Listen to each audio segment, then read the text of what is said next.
Chloe Davis, the girl next door, always knew how to keep me on a leash. I thought my devotion was invincible, falling deeper and deeper for her sweet-talking lies. When she was finally done playing the field and wanted to settle down, she came back to me. I thought it was a miracle that my years of loyalty had finally won her over. I worked myself to the bone to provide for her, to give her the life she deserved. Instead, the stress and exhaustion led to a terminal diagnosis. As I lay on my deathbed, she finally told me the truth. I never loved you. I slept with countless men even after we were married. You're boring, and frankly, you disgust me. With that, she took every penny I had and walked out. I thought my ruined life was finally over, but fate, it seemed, had other plans. I woke up, reborn on the very night Chloe swore she'd be mine forever. My mind was a fog, a chaotic mess. Hey, hello, Ethan, what are you spacing out for? The meteor shower is about to start. I opened my eyes. A grassy lawn, a starry sky, the buzz of crickets in the humid summer air. It was the summer night at the end of junior year. I was back, reborn on the very night that had trapped me in my previous life. Look, a meteor. I'm making a wish. Chloe Davis pointed at the silver streak tearing across the black sky, her hands clasped tightly. I wish to be happy and beautiful, and to live a life without any worries. She turned her head to look at me, adding with a grin, and I wish I could stick with my best guy Ethan forever. When she wanted something, I was her best guy Ethan. Otherwise, I was just Ethan. The scene snapped into focus, merging with a memory I thought was long buried. In my past life, Chloe had made the exact same wish, and I, in my heart, had secretly vowed to love and protect her for the rest of my life. My vow was a treasure I kept locked away. Hers was like a shooting star. It burned out, turned to dust, and was forgotten. What are you waiting for? Make a wish before they're all gone. Chloe urged me, but I just got on my feet. No thanks. I don't really believe in wishes. It's true. Vows only matter to people with a conscience. And people with a conscience don't need to make them in the first place. Hey, you're the one who dragged me out here to see this. Where are you going? I ignored Chloe's call and walked away without looking back. This time, all I wanted was to get as far away from her as possible, because in the future, I paid for her with my life. My family and the Devises had been neighbors for over a decade. Chloe came from a single-parent home. Her dad ran off with his secretary when she was 10. Her mom, Mrs. Davis, worked long hours and couldn't always be there, so Chloe spent most of her time at our house. My parents, who had always wanted a daughter, were thrilled to have another one to dote on. They even made me promise to look out for Chloe at school and make sure no one gave her a hard time. Mrs. Davis was always grateful, treating me like her own son. Back then, I took my job of protecting Chloe seriously. We were practically inseparable at school, and everyone called us the perfect couple. Chloe was my entire world, the center of my teenage years. I truly believed we would be together forever. Until that day came. It was a Friday, and Chloe and I were walking home from school together. Right before we got to our front doors, she suddenly asked me, "Hey, Ethan, do you know Carl Richter, the guy from the other class?" The gears of fate began to turn. This was the moment my downfall began. But this time, I gave a crisp, clean answer. Nope. I walked into my house and shut the door behind me without a second of hesitation. Of course, I knew who Kyle Richter was. How could I not? He was the kind of guy who commanded attention in high school. Good-looking, the star of the basketball team, and just the right amount of bad boy. He had a little crew of followers who strutted around the halls like they owned the place. In my past life, Chloe came to me in tears, claiming Kyle's friends were harassing her, calling her their boss's girl. I was furious. The next day at school, I found Kyle and started swinging without a word. When Chloe saw us fighting, she pulled us apart, but she never said a thing about the harassment. Instead, she laid into me, telling me I was overreacting and making a scene. It wasn't until later that I learned the truth. Yes, his friends had teased her, but that's because she was already into Kyle. After they got together, Kyle would pick fights with me constantly. Then he'd run to Chloe and claim I started it, making her feel sorry for him. She, in turn, would come to me, crying, begging me to make peace with him. She'd hint, over and over, that I was still more important to her than he was. I was just a pawn in their drama, a convenient tool they used to create more opportunities to see each other and deepen their twisted bond. I was a pathetic clown, a blindly devoted simp. So this time I wanted nothing to do with their toxic games. This was my chance to finally distance myself from Chloe, to cut her out of my life for good. I needed to focus on my grades, ace the SATs, and get into my dream school, Stanford. But as it turned out, escaping her wasn't going to be that easy. My desk mate was the one who told me that Chloe and Kyle were officially a couple. Weird, right? I heard his friends were giving her a hard time, and now they're together. I don't know, I said, my head buried in a tough calculus problem. I didn't have time for gossip. Hey, Ethan, weren't you and Chloe always together? Did you two break up? He pressed. There was nothing to break up, I said, waving him off. We're just classmates. Somehow, that comment got back to Chloe. Later that week, as I was walking back to the dorm after study hall, she stepped out and blocked my path. Ethan, why have you been avoiding me? And what's this I hear about you telling people we're just classmates? You're with Kyle now. I'm just trying to keep my distance so nobody gets the wrong idea. I tried to walk past her, but she moved quickly, grabbing my arm. No way. You're my best friend, my big brother. Don't you remember my wish? I'm sticking with you forever. Right, Ethan? I pull my arm away. We're classmates, Chloe. That's it. Let's keep it that way. Big brother. The only reason she used that line was because I was still useful to her. In my past life, hearing her say that would have sent me over the moon. I would have thought that even if I couldn't be her boyfriend, I was still her special, one-of-a-kind person. I convinced myself I could wait. I would have wagged my tail and happily gone back to being her doormat. But now, her little tricks had no effect on me. She just wanted to keep me around to tutor her, buy her snacks, and cover for her with her mom about her new boyfriend. To her, I was always more of a tool than a person. Hearing my firm tone, she just stood there, stunned, and didn't try to follow me again. Maybe she was starting to realize I wasn't the same easy pushover anymore. The next day, Kyle and his buddies were whistling at me from our classroom doorway, telling me to come out. My class president and a few of my friends stood up to block me. Don't go, Ethan. They're obviously looking for trouble. I'll go get a teacher. One of Kyle's friends heard him and got aggressive. I dare you to try. Anyone who snitches is next. They started to push their way into the classroom. The teacher's lounge is too far away, I told my friends. It would take too long. Don't worry, I'll be fine. I followed Kyle and his crew out of the room.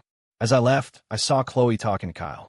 He whispered something in her ear, patted her on the back, and walked away. They led me up to the deserted rooftop bathroom. The second we were inside, Kyle threw his arm around my neck. Chloe told me everything.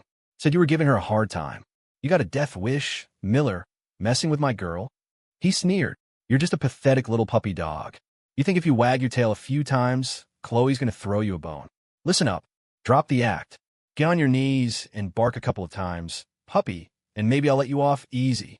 I was speechless. Finally, I said, first, I have nothing to do with Chloe. We're classmates. Second, she's the one who came looking for me yesterday. And third, I've been looking for a chance to try out this Krav Maga stuff I've been learning. Ever heard of it? Kyle and his friends burst out laughing. Krav Maga. Did you just make that up, Miller? Fine. If you're looking for a fight, don't blame us for what happens next. I smiled a big, bright smile. They smiled back, oblivious. That day, the bathroom was filled with my weird fighting yells and their screams of pain. Krav Maga wasn't pretty, but man, it was effective. When I got back to the classroom, the whole place erupted. My classmates swarmed me. Holy crap. Ethan, you're okay. We kept hearing you yell and thought you were getting destroyed.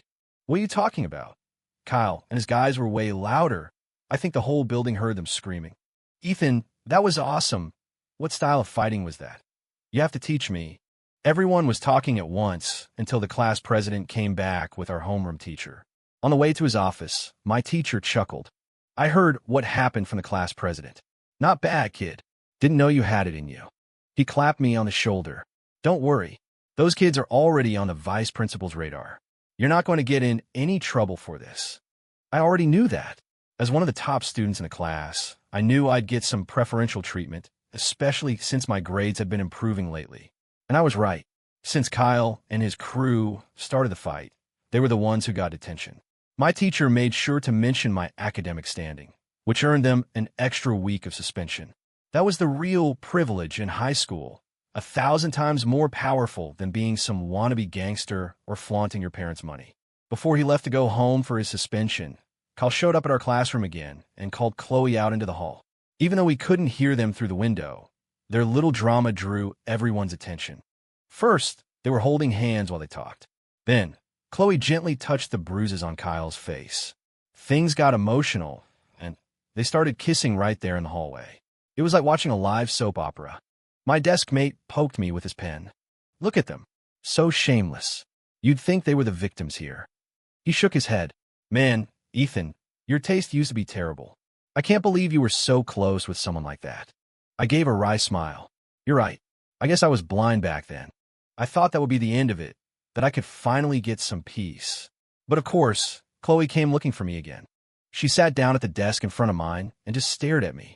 I kept my head down, pretending to be absorbed in my work, but she didn't move. She just kept staring. Finally, I sighed. What is it? Ethan, I'm so disappointed in you. In my past life, those words would have shattered me. I would have felt like my world was ending. It wouldn't have mattered if I was right or wrong. I would have apologized instantly and done anything to make her happy again. But now, all I felt was a wave of irritation. It brought back too many bad memories. If you have something to say it. If not, please leave. Is there something on my face? Seeing that her usual tactic wasn't working, she looked taken aback for a second before continuing. I know what Kyle did was wrong, but... Okay, is that all? You can go now. I wave her away. Her voice trembled with indignation. I'm not finished. Weren't you? Let me finish for you then, so we don't waste any more of my study time. The words just poured out of me. First, he came after me. He was in the wrong, period. There's no but. Second, I was lucky I didn't get hurt today. If he had beaten me up, would you be here defending me? No. And third, why are you coming here to blame me? None of this would have happened if you hadn't run to him and twisted the story to make yourself look good. You create your own drama, and he gets what he deserves. Together, you're a perfect match of self-inflicted misery. Chloe was stunned into silence. All she could manage was a choked, Ethan, I hate you, before she turned and ran off. I called after her. If you're going to hate me, please make it count. Let's just never see each other again. After it was all over, I let out a long breath. All I wanted was a little peace and quiet. For the next few days, Chloe didn't come to school. Our homeroom teacher even asked me a few times if I knew where she was, but I told him I had no idea. I knew exactly where she was, though. Holed up in a motel with Kyle. In my past life, I had gone crazy looking for her. I finally found them outside a cheap motel on the edge of town. The sight of them together made me collapse to my knees, sobbing right there on the pavement. Kyle had laughed at me, calling me a nerd who only knows how to study, saying I couldn't possibly understand the fun we're having. He had leaned in and whispered, "She's amazing, by the way." So good. Chloe had pulled him away, looking at me with disgust. "You're so embarrassing. I don't know you." Before they left, she tossed one last instruction over her shoulder. If my mom asks, tell her I was away for a debate tournament. Even then, I still covered for her. This time, I decided to respect her choices and let her face the consequences. Her path was her own to walk. That night in my dorm room, my mom called, her voice strained. "Honey, have you seen Chloe? She hasn't been at school or come home in 3 days." "I don't know where she is, Mom." I heard my mom sigh. Then, the phone was snatched away, and Mrs. Davis's panicked voice came through the line. "Ethan, it's me. Please, you have to tell me. You two have been best friends since you were kids. There's no way you don't know. Please, Ethan, I'm begging you. She's all I have. If something happens to her, I don't want to live anymore." The raw pain in her voice was heartbreaking. Chloe had wronged me, but Mrs. Davis had always been kind. It was better for her to know the truth sooner rather than later. I finally told her the address of the motel. When I went home that weekend, my mom told me what happened next. That night, my parents went with Mrs. Davis to the motel. When they burst into the room, they found Chloe and Kyle in bed, Kyle casually smoking a cigarette. Mrs. Davis collapsed on the floor. My parents rushed to help her, but in the confusion, Chloe and Kyle slipped out and ran away. The shock and stress of it all triggered a heart attack. Thankfully, they got Mrs. Davis to the hospital in time, and the doctors were able to save her. When Chloe heard what happened to her mother, she was terrified and rushed to the hospital to be with her.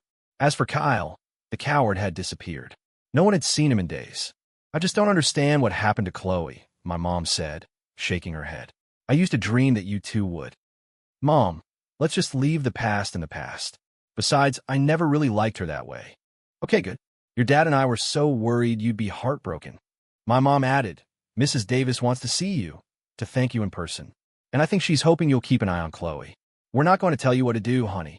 You know what's best. Help if you can, but don't get yourself dragged down. I nodded. As I left, I heard my mom muttering to herself, that girl. I'll watch her grow up. How'd she turn out like this? When I entered the hospital room, Mrs. Davis was asleep. Chloe was sitting in a chair beside the bed. The moment she saw me, her face contorted with rage.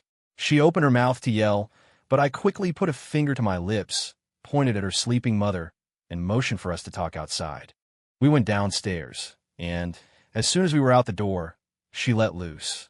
Ethan Miller, I can't believe how disgusting you are. Were you following me? You knew exactly where I was staying. You put on a tough act, but you were still trailing after me like a lost puppy, weren't you?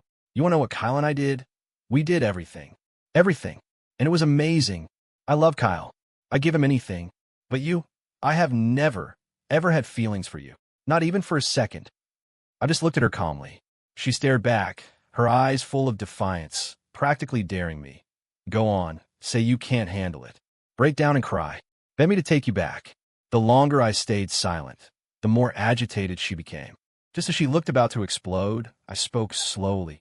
I wasn't following you. I just heard things. Your mom asked me, and I told her what I'd heard. And thank you for telling me you never liked me. The feeling is mutual. Chloe looked at me in disbelief. After a long moment, she sputtered, No, that's impossible. How could you not like me? You've always been in love with me. I couldn't help but sigh. Seriously, why should I have to like you? Are you a winning lottery ticket? Does everyone have to want you? Besides, what's there to like? You're like a stray cat that bites the hand that feeds it. I'd rather like a dog. My words clearly stunned her. She glared at me, her voice filled with venom. We're done. We're completely, totally done. Ethan Miller, I guess all those years of my affection were a complete waste. With that, she spun around and stormed off. See, even with her parting shot, she was still trying to bait me, to trigger my inner simp and make me chase after her, apologize, and go back to worshiping her. Not a chance. I couldn't be happier to burn that bridge. I wanted it all said, all done, so we could finally be strangers. I looked up at the night sky and savored the moment of peace. The stars were beautiful tonight, just like they were on that other night. But this time, there were no shooting stars and no trace of the wishes they carried away. With Chloe finally out of my life, I could focus entirely on my studies. My classmates even commented that I seemed a little sharper, a little more confident, now that I wasn't her shadow anymore. Chloe, meanwhile, was still living out her trashy high school romance movie. She and Kyle would parade up and down the hallways with his crew, acting like they were the stars of the show. It was laughably immature. To think that in my past life, seeing them together felt like a knife in my chest. I was always hoping that my personal sun would turn and shine just a little bit of its light on me again. Now, my only thought was, good for them. I hope they're stuck with each other forever. But like all intense, dramatic flames, there's burnout quickly. It was no different this time around. After just 3 months, their epic love story came to an abrupt end. Just like last time, Chloe was the one who did the breaking up. The reason was predictable. She had thought Kyle's bad boy attitude was cool and exciting, but now that she'd experienced it, she was bored. Chloe used to say she hated her dad for being a disloyal, unfaithful man who was always chasing something new. But she was exactly the same. In fact, she was even worse. Whether it was genetics or her upbringing, it was hard to say. And, of course, she blamed Kyle for everything. He forced me to be his girlfriend, she claimed. He threatened me, and his friends spread all these rumors about me. Kyle, not wanting his reputation trashed, confronted her and demanded she tell the truth. But Chloe just turned on the waterworks. She put on a massive show, crying and screaming and threatening to hurt herself, until the whole thing ended up in the principal's office. The school administration, fed up with Kyle's behavior, decided to expel him. His parents came to plead his case, but Kyle had already been on thin ice. He just opted to drop out of high school altogether. After that whole fiasco, everyone in our class saw Chloe for who she really was.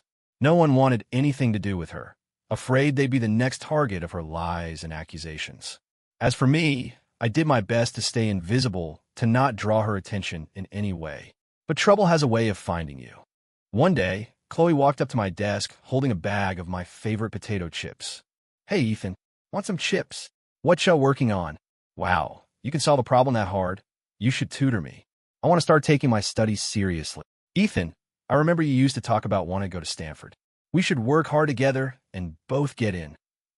Her ability to act as if nothing had ever happened between us was truly something to behold.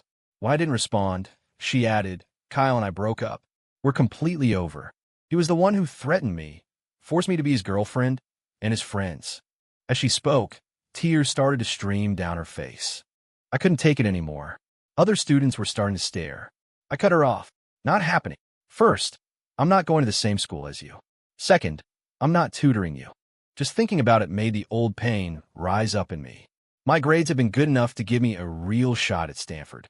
But in my past life, I wasted so much time tutoring Chloe, and my own focus was completely shot from worrying about her all the time. I bombed the SATs and ended up at a decent but not great state school. If that had been the end of it, maybe I could have lived with the regret. But when it was time to choose our colleges, Chloe begged me, tears in her eyes, to go to the same school as her. She had completely slacked off during senior year, barely paying attention during our tutoring sessions, and only got into a small, local college. At the time, like a fool, I believed her hints that if we were on the same campus, we could finally be together. I secretly changed my college choice and followed her to that second-rate school. Once we got there, she still wouldn't be with me. She spent the next 4 years partying and cycling through an endless stream of boyfriends. And me, I spent 4 years as her loyal, devoted simp, reaching new levels of pathetic devotion. It was a sick dance we did. I was begging to be hurt, and she was happy to oblige. Now I was done being hurt, but she was still trying to swing at me. The more I thought about it, the angrier I got. Even though it was from another life, years in the past, the damage it did was immense. And here she was, crying in front of me again. I finally snapped. "For God's sake, stop crying and get lost." Chloe stared at me, her face a mask of disbelief, then covered her face and ran out of the room, sobbing. A month later, after evening study hall, Chloe found me again. She was waiting alone at the last turn on the path to the boys' dorms. The second I saw her, my first instinct was to turn and walk away, but she spotted me first. "Ethan, I've been waiting for you," she said, hurrying over. I didn't answer. She looked a little awkward, then forced a smile.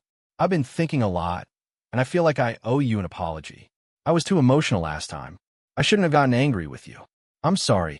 Honestly, if anyone had a right to be angry last time, it was me, not her."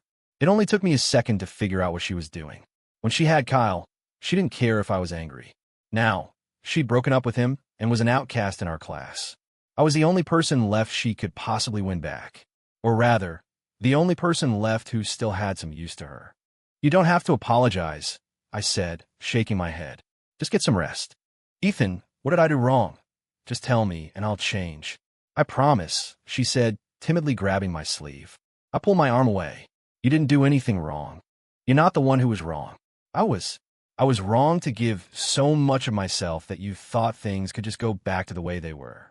You think that by humbling yourself just a little bit, you can win me back. An apology like this, something you've never offered before, probably feels like a monumental gift from your perspective. If I didn't do anything wrong, then why can't we be like we were before? Why can't we just make up?" she insisted, her grip on my sleeve tightening. I carefully pried her fingers off my arm. "The past is the past. I've changed. We can't go back." She looked at me, her voice desperate. "Ethan, did you forget the vow I made under the stars? I said I'd stick with you forever." "That was your vow, Chloe. It has nothing to do with me. Now, if you'll excuse me, I'm leaving." I started to walk away. Seeing that her pleas were getting her nowhere, her desperation turned to anger. "You really think you're all that, don't you, Ethan Miller? I gave you a chance, and you threw it away. Well, for your information, there's a guy from another school who's into me. He's better looking than you, smarter than you, and his family has more money. All you know how to do is study. I'm going to have a much better life than you. He's about to ask me out, and I'm going to say yes. You just watch." I was completely done. I turned and walked away, giving her a dismissive wave without looking back. Whatever. The rest of my senior year, I was finally able to do what I had wanted all along. Throw myself completely into studying and preparing for college applications. My days were a blur of classes, practice tests, and homework, but I never felt tired. I knew that this life, I had to live for myself. Every now and then, I'd overhear classmates talking about Chloe. That's when I realized I hadn't seen her at school in a long time. Apparently, she had rented an apartment off campus and was hanging out with a rough crowd from other schools. One weekend at home, my dad brought her up during dinner. "Son, have you talked to Chloe lately?" Before I could answer, my mom jumped in. "Honey, Mrs. Davis asked us not to talk about this. Why are you bringing it up?" I was just thinking our son could maybe talk some sense into her. Something felt wrong. "What happened to Mrs. Davis?" I asked. My mom put down her chopsticks and shot my dad an annoyed look. "It's Chloe. She's been running around with some really shady people." She lowered her voice. "And she got pregnant. Mrs. Davis had to take her to get an abortion. Chloe was furious about it, and now she's moved out and refuses to come home." "Why did you have to tell him that?" my dad protested. My mom glared at him. "Well, you started it. If I don't tell him the whole story, what if he gets sucked back in her drama?" I reassured my mom. "Don't worry, I won't. How is Mrs. Davis doing now? Maybe I should go see her." No, don't," my mom said quickly. "She specifically told us not to tell you anything. She didn't want it to affect your studies." She squeezed my hand. "Oh, honey, please don't end up like Chloe." "I won't, Mom. I promise." 12. Time flew by, and soon it was summer again. I have decided to shine. What mountain can stop me? What ocean can hold me back? In the exam hall, I felt like I was unstoppable. Every question, every essay flowed effortlessly. Countless quiet, disciplined days had finally paid off with an acceptance letter from Stanford. My parents threw a huge party to celebrate. All our friends and relatives were there. I was the golden boy, the talk of the town. The adults praised me for bringing honor to the family, and my cousins looked at me with envy. I soaked in the joy, a feeling made all the sweeter by the contrast with my past life. In that life, when my acceptance letter from second-rate college arrived, my dad was so disappointed he almost fainted. When Mrs. Davis found out that Chloe had begged me to go to the same school as her, she dragged Chloe over to our house to apologize. But Chloe had just stood there defiantly and said, "I wanted to be at the same college as Ethan. What's wrong with that? He wanted it too, ask him." And I, moved by her words, had actually refused my parents' offer to pay for a gap year, so I could reapply.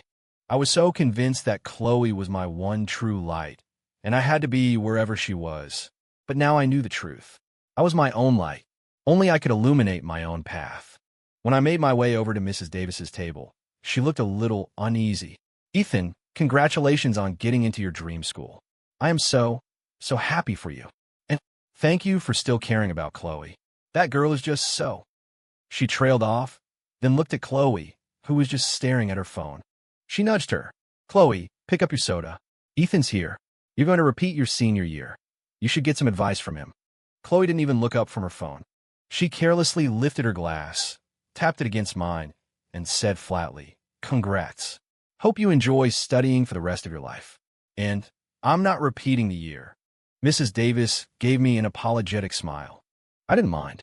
I looked at my parents sitting happily at the head table, then back at Mrs. Davis. The contrast was stark. My parents were beaming, happiness etched into every line on their faces. Mrs. Davis looked defeated, sorrow woven into every strand of her graying hair. And Chloe, she just kept swiping aimlessly on her phone, as if the girl who once had dreams and ambitions had never existed at all. 13. Getting into Stanford wasn't the end. It was just the end of the beginning. College wasn't just about books. It was about learning to network, learning to live on your own, learning all the things your parents couldn't do for you anymore. Thanks to my memories from my past life, the transition was almost seamless. I quickly made a name for myself in my classes, became a well-known figure on campus, and won several major competitions. I was at the top of my class, a standout, even among the best. I made a great group of friends who share my ambitions, but I never got into a relationship. People wondered why someone like me, with no shortage of admirers, was still single. The truth was I was scared. I was scared that my intensity would frighten someone away, and I was scared that my devotion would consume me all over again. It was just part of my nature. Even though I had escaped the toxic relationship of my past, I couldn't change the core of who I was. Besides, I had bigger things to worry about. At the beginning of my junior year, my academic advisor was shocked to learn that despite my top grades, I had no plans for grad school or studying abroad. I explained that I didn't have the heart for pure academia and didn't want to spend my life in an ivory tower. The truth was, I already had a plan. I was going to ride the coming wave of the internet and create a short-form video platform. Who would have guessed that vertical videos, just a few seconds long, would take over the world in less than a decade? This time, I was going to be the one to write that success story. After a grueling year of hard work, the company I founded was starting to take shape. By my senior year, my company, Reborn, had already secured angel and series of funding, with a valuation of over $10 million. I had become a campus legend. 14. The next time I saw Chloe Davis was on the Stanford campus. Between running the company and my coursework, I was rarely there anymore. I had only come back that day for a meeting with my thesis advisor. After the meeting, I was walking out of the department building, laughing and talking with some classmates. "Ethan," I heard a familiar voice and turned. Chloe was standing under the shade of a tree. She was wearing a simple white dress, and the dappled sunlight filtering through the leaves made her look serene and beautiful. If I didn't know her history, I might have actually mistaken her for some kind of innocent campus goddess. "Whoa, who is that?" one of my friends muttered. "She doesn't go here, does she? I've never seen her before. I think she just said Ethan's name." "Yeah, I heard it too." As my friends buzzed, Chloe walked right up to me. She leaned in slightly, her hands clasped behind her back, and looked up at me with wide, hopeful eyes. My friends immediately sensed the mood shift and made their excuses, quickly disappearing. "Let's walk," I said calmly. It was strange. Seeing her didn't stir up any hatred or anger. I felt nothing. It was less of an emotional reaction than seeing a stranger with a weird haircut on the street. She spoke first. "I heard you started a company. How's it going?" She looked me up and down. "Are you running into any trouble?" "It's a small startup, but it's doing okay." The conversation continued like that. She asked, I answered. Most of her questions were about me and my company. "How are you doing these days?" I asked when she finally ran out of questions. I'm doing okay." She suddenly stopped walking, tucked a loose strand of hair behind her ear, and took a step closer. "Ethan, can we go back?" "Go back to what?" I asked, confused. "To, us. Being together," she said slowly. I paused for a second, then laughed. "We were never together.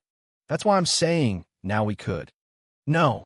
I saw the flicker of defiance in her eyes and repeated myself, more firmly this time. "No. So you still hate me, don't you?" She pressed, her voice sharp. "Hate her? Maybe. But I hated the old version of myself more. The one who had no self-respect, who would do anything for her." You can make it on your own," I said. "You're only in your early 20s. You could go back to school, get a job. You have so many possibilities if you just rely on yourself." It was as if my words struck a nerve. She glared at me.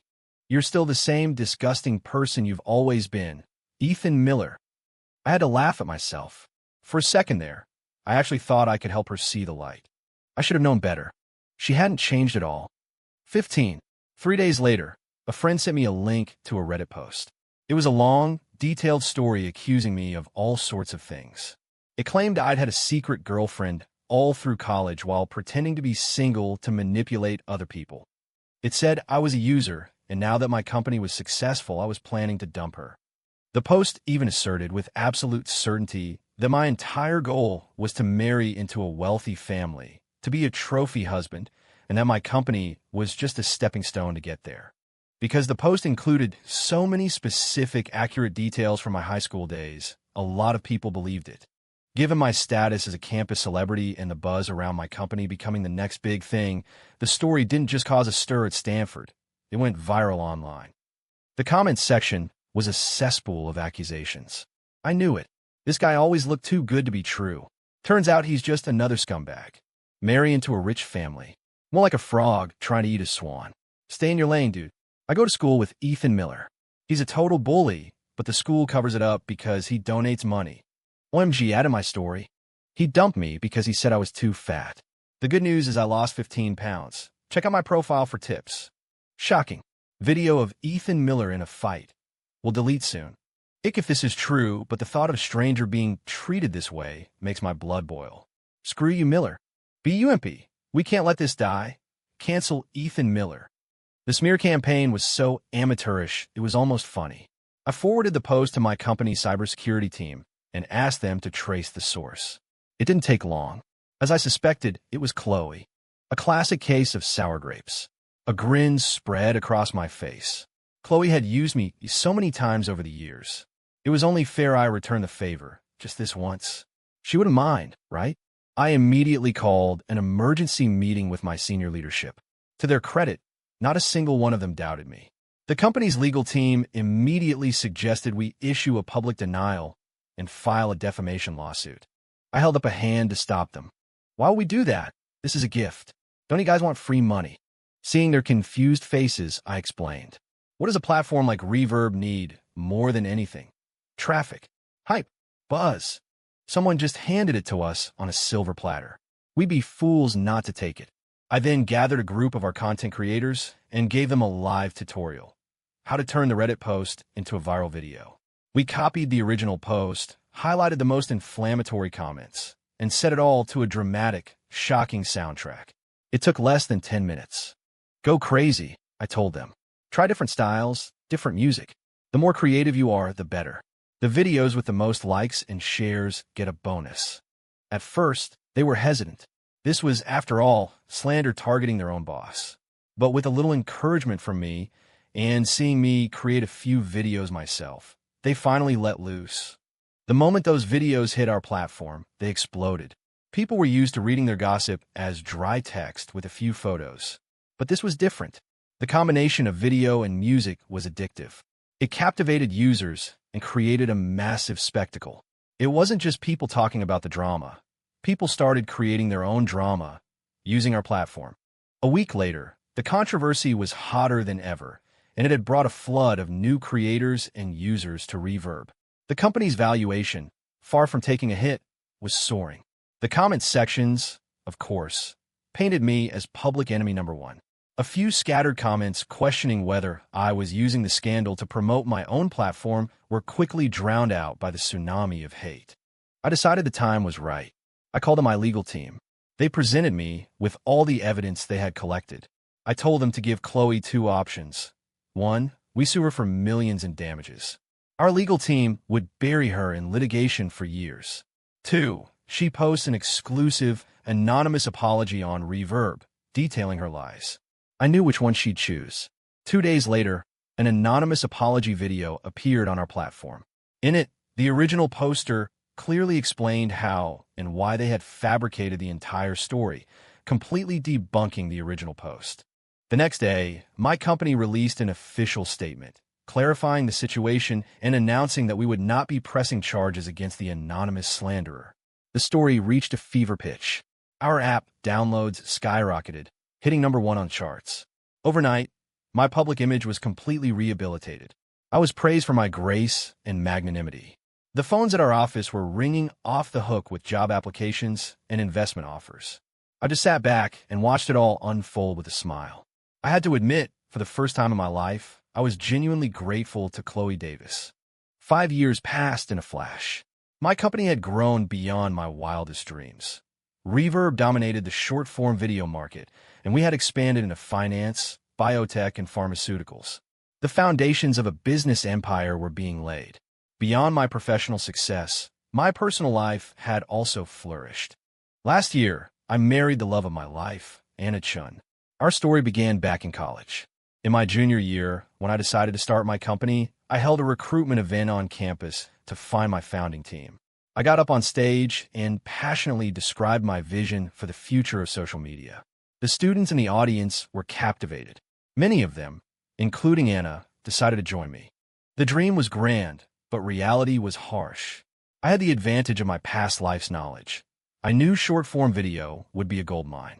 But to venture capitalists, my ideas sounded like pure fantasy. For a long time, I couldn't secure any funding and was running on sheer grit and determination. Most of the initial team left. But among the few who stayed was Anna. She took on the monumental task of fundraising, and she had a natural gift for it. When she spoke, my crazy ideas no longer sounded like a distant dream, but like a golden goose ready to lay eggs, which was exactly what investors wanted to hear. I'll never forget the day we secured our first round of funding. We were so overjoyed, we just held each other and cried. From then on, I handled the company's operations, and she managed our investments and external relations. It wasn't just my company anymore, it was our company. And somewhere along the way, we fell in love. There was no dramatic declaration, no whirlwind romance. Simply put, we just clicked. We got each other. Our values aligned. The world isn't full of fairy tales about princes and princesses. Even if it were, the daily grind of life has a way of wearing down magic. You can't build a life on "I love you." True partnership is about understanding each other without having to say a word. On the day I had planned to propose, we both pulled out a ring at the exact same time. It was the anniversary of the day we got our first investment, which was also the day I first realized I was falling for her. Anna blushed. "Me too," she whispered. This year, Anna and I went home to my parents' house for Christmas. Since my junior year of college, my startup had consumed my life, and I rarely made it home. My parents were constantly dropping hints about meeting their daughter-in-law. So, for the holidays, we cleared our schedules and made the trip. On Christmas Eve, the four of us sat around the dinner table, laughing and sharing stories. The conversation eventually turned to the Devises. I had noticed their house seemed empty, so I asked about them. My dad started to speak, but my mom quickly cut him off, shooting him a look and then gesturing subtly with her chin toward Anna. It took me a second to understand. I laughed. "It's okay, Mom. Dad can talk. Anna already knows most of the stories from back then." Only then did my dad continue, and what he said shocked me to my core. Mrs. Davis had passed away last year from sudden heart attack. I pressed for details. Slowly, through my dad's reluctant words, the whole tragic story came together. The root of it all, unsurprisingly, was Chloe. Just like in my past life, she had spent her 4 years of college partying, chasing one romance after another, and learning nothing of value. But this time, I wasn't there to be her safety net. After graduation, Chloe moved back home. Mrs. Davis urged her to get a job, but she refused. She was too busy trying to land a rich husband. She posed as a socialite, frequenting upscale bars and events, but the men she was targeting weren't stupid. They were interested in her body, not her non-existent bank account. She slept with a lot of them, but none of them were willing to marry her. Then, she finally met her fool. He showered her with affection, told her he loved her, and promised her marriage. She was ecstatic. Mrs. Davis, however, had a bad feeling about him. She knew his money came from shady business dealings and forbade Chloe from marrying him. Chloe didn't care. She married him anyway and, for a while, lived the life of a pampered housewife. But as time went on, she never got pregnant. Her husband took her to a fertility clinic for testing. The results were devastating. Chloe had had so many abortions in her past that she was now infertile. Her husband was furious. He had only married her for her looks, hoping her genes would produce beautiful children. Now that she couldn't conceive, she was useless to him. He threw her out, but the nightmare wasn't over. He had secretly been keeping a ledger of every dollar he had ever spent on her, all under her name as personal loans. The deal had been unspoken. If she produced a son, the debt would be forgiven. But now, unable to produce any children at all, Chloe was sent to one of his family's clubs to work as a hostess, to pay back every last cent. The ultimate user had finally become the one being used. The news of what had happened to her daughter was too much for Mrs. Davis. Her heart gave out, and this time they couldn't save her. I sat there, stunned and saddened. Mrs. Davis had lived such a hard life, only to be destroyed by her ex-husband and her own daughter. She never got to experience a single day of peace. My mom, seeing my somber mood, said sternly, "Don't you dare waste any sympathy on that girl, Ethan. Don't forget what she tried to do to you." It turned out my parents knew about the online smear campaign. Mrs. Davis had found out and had dragged Chloe over to their house to apologize in person. I had never told them, not wanting them to worry. "It's okay, Mom. I'm fine." And in a weird way, Chloe actually did me a huge favor with that whole thing. My mom just rolled her eyes. "That's only because my son is brilliant." You would have been even more successful without her." She paused, then added, "I remember back in senior year when you suddenly started distancing yourself from her. I thought it was so strange. But looking back now, it's clear my son saw things for what they were." I managed a weak smile. Thinking of my past life, I knew she was right. 18. Mrs. Davis had been a proud woman and had always refused financial help from my family. Because of Chloe's reputation, most of her own relatives had kept their distance, so she had always struggled financially. I had always been fond of her. Since I couldn't help her when she was alive, I wanted to do something to honor her memory. I told my mom I wanted to make a donation to a charity in her name, and she immediately agreed. As I was getting ready to head out for a walk, my mom looked at me nervously. "Ethan, be careful when you go downstairs. There's been a disturbed woman hanging around the neighborhood lately. She's pretty scary. Just stay away from her." I didn't think much of it and headed downstairs. I was on my way back, just about to reach the entrance to our apartment building, when a hoarse, desperate voice called out from the darkness. "Ethan." I looked toward the sound, and a shadowy figure spoke again. "Ethan, it's really you. I've missed you so much." The woman rushed out of the shadows and threw her arms around me. That's when I noticed she was wearing a thin dress, completely inadequate for the freezing winter night. The stench of cheap booze hung heavily around her. She was shivering uncontrollably. When I saw her face, I froze. It was Chloe. In this life or the last, I had never seen her look so broken. I tried to push her away, but she clung to me like I was a lifeline, her fingers digging into my coat. After a few moments of pleading, she finally let go. I took a step back, but she moved closer again. "Ethan, I've been thinking, and I finally get it now. I love you. I was so wrong to let you go. Please, let's start over." I waved my hand in front of my face, tried to dissipate the alcoholic fumes, and said nothing. "Ethan, you still have feelings for me, don't you? I'm serious this time. Please, don't be mad at me anymore." "Sorry," I said flatly. "I'm married." I tried to walk around her, but she grabbed my arm again. "I can be your mistress. I can't have kids anymore, so I won't ruin your family, I swear." When I still didn't react, she gritted her teeth. "If you don't want that, I'll sleep with you. We can do it by the hour. I know a lot of tricks." I couldn't listen to any more. I yanked my arm free and yelled, "That's enough, Chloe." I had used too much force. She lost her balance and stumbled, collapsing onto the cold pavement. She tried to get up, but she was too drunk. She ended up on her knees, sobbing, "I can't take it anymore. They're making me sleep with men to pay off my debt. And when I refuse, they whip me." She held up her arm, and in the dim light, I could see it was covered in bloody welts. "Ethan, if you ever cared about me at all, please, just help me pay it off. I'll do anything you want. It's not that much money for you." I felt a bitter laugh escape my lips.